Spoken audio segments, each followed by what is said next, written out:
Merci Madame la Présidente, Madame la Ministre, mes chers collègues. On touche là, sur l'amendement que je vais présenter, une question sensible.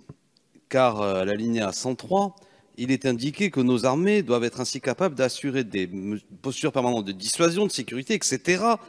Et également de conduire des opérations non seulement de contre-terrorisme, mais aussi de contre-insurrection.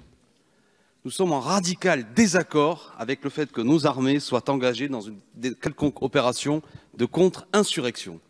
C'est là une question fondamentale qui touche, permettez-moi de le citer, l'article 35 de la Déclaration des droits de l'homme et du citoyen, qui nous rassemble tous, je l'espère, et qui dit « Quand le gouvernement viole les droits du peuple, l'insurrection est pour le peuple et pour chaque portion du peuple le plus sacré des droits et le plus indispensable des devoirs. » C'est cela qui nous rassemble dans notre Déclaration des droits de l'homme et du citoyen. Envisageons-nous possible que demain notre armée, soit sur le territoire national, soit à l'étranger, soit une force qui réprime ceux qui se sont insurgés contre un gouvernement qui aurait mené une politique injuste? Il y a là quelque chose qui est totalement, fondamentalement contraire avec les missions de nos armées.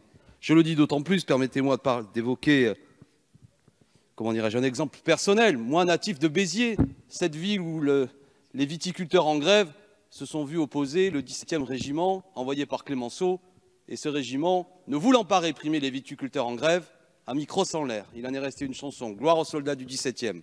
Et le couplet dit, si vous aviez tiré, vous auriez, en tirant sur nous, assassiné la République.